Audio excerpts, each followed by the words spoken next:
নবী করিম সাল্লাল্লাহু আলাইহি ওয়াসাল্লাম বলেছেন, কিয়ামতের আগে হযরমউত সাগর এলাকা থেকে আগুন বের হয়ে মানুষকে এক জায়গায় একত্র করা হবে। সাহাবে কেরাম জিজ্ঞাসা করলেন, ইয়া রাসূলুল্লাহ, তাহলে তখন আমাদের প্রতি আপনার নির্দেশ কি? তিনি বললেন, তখন শামের ভূমিকে তোমরা আঁকড়ে ধরবে। ঈসা ইবনে মারিয়াম আলাইহিস সালামের অবতরণের স্থান হলো শাম। নবী করিম সাল্লাল্লাহু আলাইহি ওয়াসাল্লাম বলেন, আল্লাহ তাআলা ঈসা ইবনে মারিয়ামকে প্রেরণ করবেন।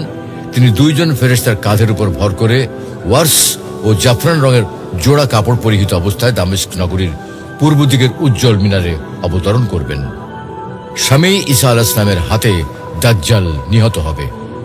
নবী করিম সাল্লাল্লাহু আলাইহি ওয়াসাল্লাম বলেন, মুসলিম বাহিনী যুদ্ধের প্রস্তুতি গ্রহণ করবে এবং সারিবদ্ধভাবে দণ্ডায়মান হতে শুরু করা মাত্রই সালাতের সময় হবে। এরপর ঈসা আলাইহিস সালাম অবতরণ করবেন এবং সালাতে তাদের ইমামতিও করবেন। আল্লাহর শত্রু দাজ্জাল তাকে দেখা মাত্রই বিচলিত হয়ে যাবে, যেমন লবণ পানিতে মিশে যায়। যদি ঈসা আলাইহিস সালাম তাকে এমনিই ছেড়ে দেন, তবুও সে নিজেই বিগলিত হয়ে ধ্বংস হয়ে যাবে। অবশ্য আল্লাহ তাআলা ঈসা আলাইহিস সালামের হাতে তাকে হত্যা করবেন এবং তার রক্ত ঈসা আলাইহিস সালামের বর্ষায় তিনি তাদের দেখিয়ে দেবেন। খাঁটি মুমিনদের অবস্থান হলো শামের পবিত্র ভূমি। সালামা বিন নুফাইল রাদিয়াল্লাহু আনহু বলেন, নবী করিম সাল্লাল্লাহু আলাইহি ওয়াসাল্লাম বলেছেন, জেনে রেখো মুমিনদের বাসভূমি হবে শাম।